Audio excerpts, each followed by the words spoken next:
Bonjour à tous.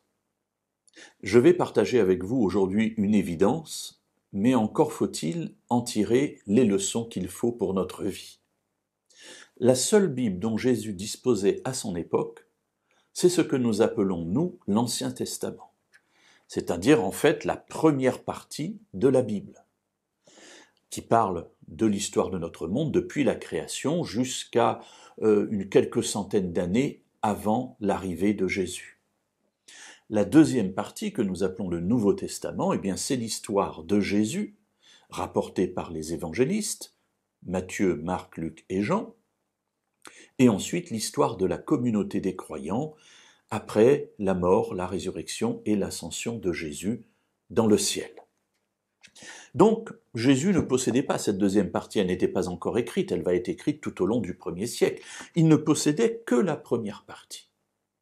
Or, étonnamment, à partir du moment où la deuxième partie a été écrite et reçue par la communauté des croyants, au bout du 3e siècle, 4e, 5e siècle, on s'est mis peu à peu à mépriser cette première partie, on ne l'a plus lue et on l'a même considérée comme n'étant pas utile pour le croyant, à tel point qu'encore de nos jours, de nombreux croyants, de nombreux chrétiens notamment, ne lisent pas l'Ancien Testament. Ils estiment que le Nouveau se suffit à lui-même, que la parole de Jésus, la parole des apôtres est suffisante et que tout ce qu'il y a marqué ici n'est pas intéressant. Pire, que certaines choses écrites ici dans l'Ancien Testament seraient corrigées par la venue de Jésus et seraient améliorées par lui.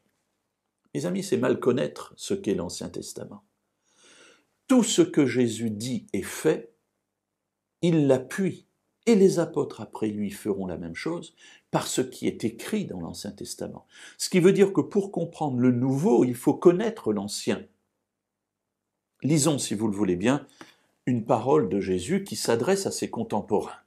Ces contemporains qui se refusent derrière Moïse, c'est-à-dire derrière la révélation que Dieu a donnée par Moïse, pour dire « nous avons Moïse qui nous a parlé de Dieu, toi on ne sait pas d'où tu viens ». Voyons la réponse de Jésus dans l'Évangile selon Jean, au chapitre 4, et au verset 46 et 47. « Si vous croyez Moïse, vous me croiriez aussi, parce qu'il a écrit à mon sujet. Mais si vous ne croyez pas à ses écrits, comment croiriez-vous à mes paroles ?» Voyez le raisonnement de Jésus. Jésus ne dit pas, voilà mes paroles, elles sont là, elles remplacent l'ancien, ou elles sont meilleures, ou elles augmentent, Non, il dit, si vous ne croyez pas dans l'ancien, vous ne croirez pas dans mes paroles.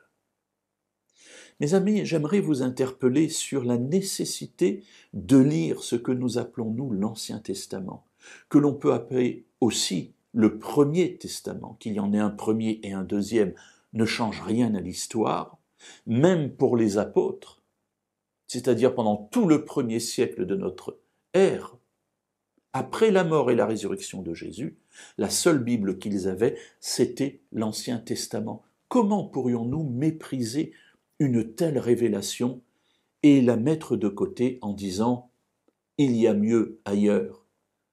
Si ça n'était pas mieux ni pour Jésus ni pour les apôtres, mes amis, alors lisons nous aussi ces écrits et voyons tout ce qui y est contenu et qui parle de Jésus le Messie.